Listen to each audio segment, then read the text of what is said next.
2K yun, di ba? Ayun, di ba? Wala. Isang bagsak!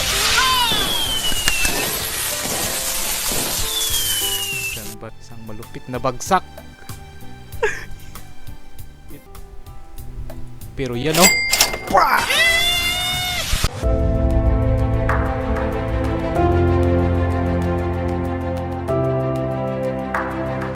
Gandang hapon mga kamineros. Ngayong hapon, alas 3:44, araw ng Miyerkules, September 4. Okay, so let's go trading. Dito na naman tayo maghahanap ng mga oportunidad. As usual, ang ating pinaka SOP bago tayo magsimula, alamin muna ang trend, no? Yun always ang ating keyword, trend, viral trend. Okay, so alamin natin kung ano ang trend. Maganda ng wave. So dito obviously paibaba, malalakas, mga solid yung bearish candle. So alamin natin yung mga forecast nila. Wala po tayong naka-red dito sa 30 minutes. Ganun din, pababa 5 minutes, ang dulo pababa. Siyempre dito grabe kalakas, obvious na obvious yung downtrend.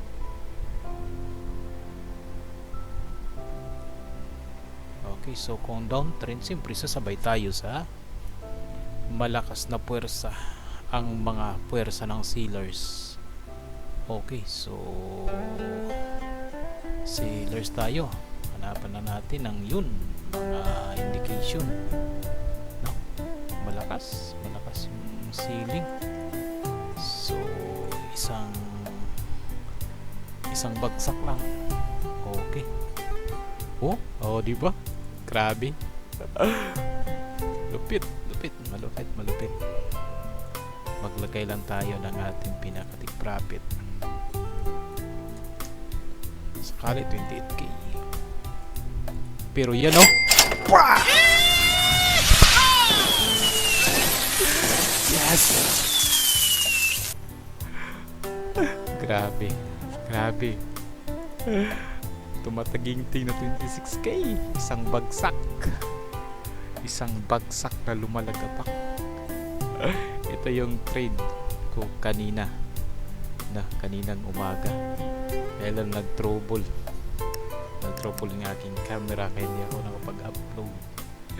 Ito ngayon, yung isang bagsak lang. Kaninang umaga kasi may isang bagsak din, sayang. Hindi ko na-upload. Nakorap yung file kasi exit siya ng hindi na save. Ito, lakas talaga. Isang bagsak. Yan, isa pang bagsak. Isang malupit na bagsak. 8k.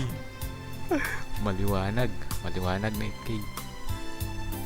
Yun na, 26 plus 8k, tatlo. Nakatatlo na tayo dito sa 7:46 AM, no? Sa oras ito ng ating broker.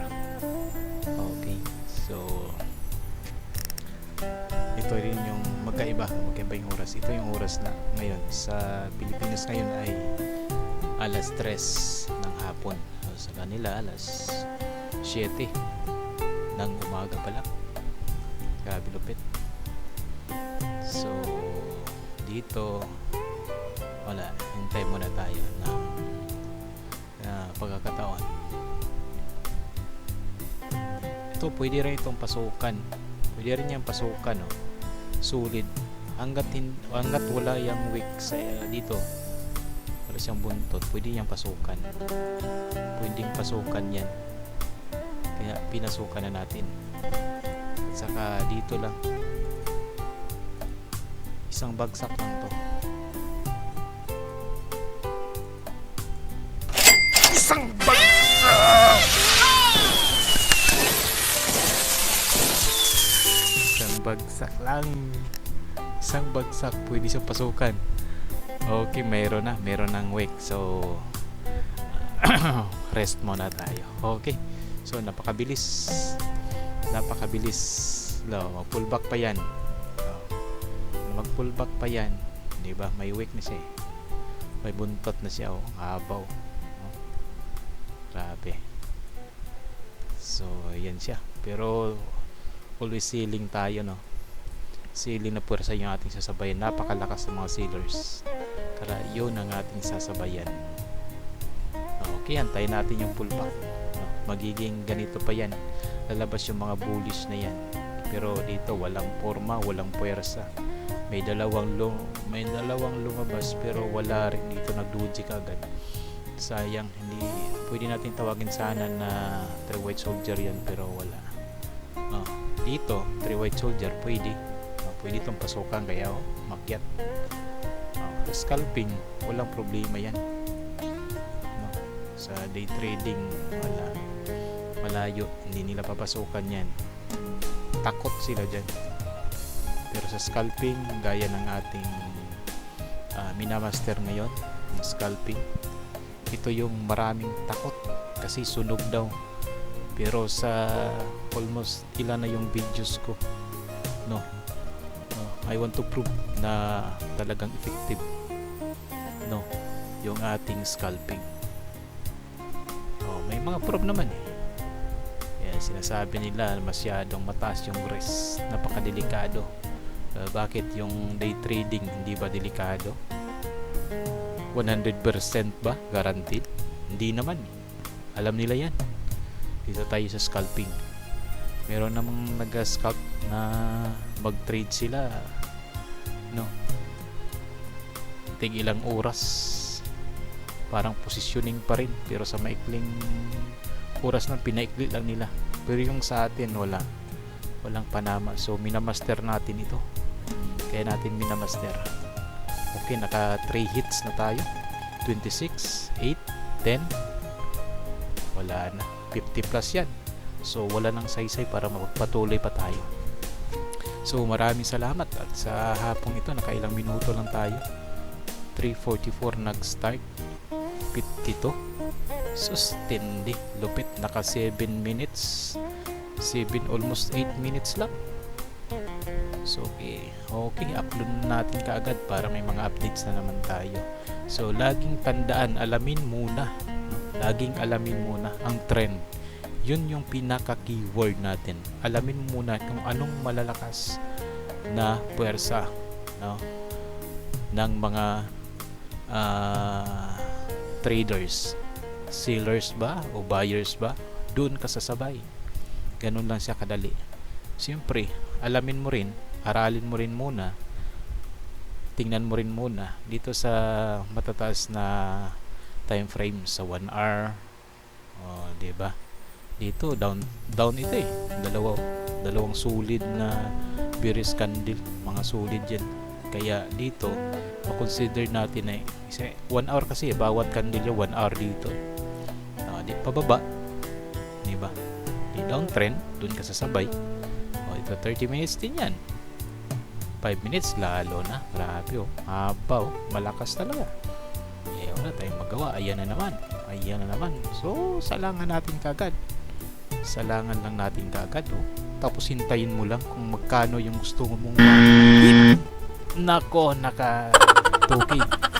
Walang problema kasi wala namang perfect. 2K yun, di ba? Ayun, di ba? Wala 2K yun. 2K, minus 2K mo lang ito. Di ba? 2K yun. Maliwanag na 2K 2.6, minus mo na lang dito. May pabaon pa rin. Yun yung ating pabaon. Okay, so wala nang saysay. Kasi ito, may posibilidad na maari itong mag-breakouts. Maring umakyat na siya o kaya magkaroon ng pullback na mataas. No. Kaya wala na, nakaapat na tayo. Apat na tayo, 1, 2, 3, 4, 5. Nakalimang trade na tayo.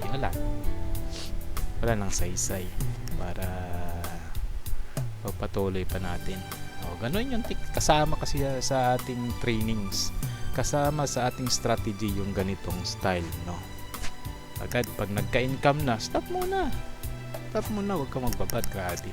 Gusto mo naman million kaagad, gusto mo naman makabili kaagad ng house and lot, wag muna. Kasama sa trainings, laging tandaan, don't be greedy. Always satisfy lang tayo sa 5 hit, 5 naka-closing orders tayo.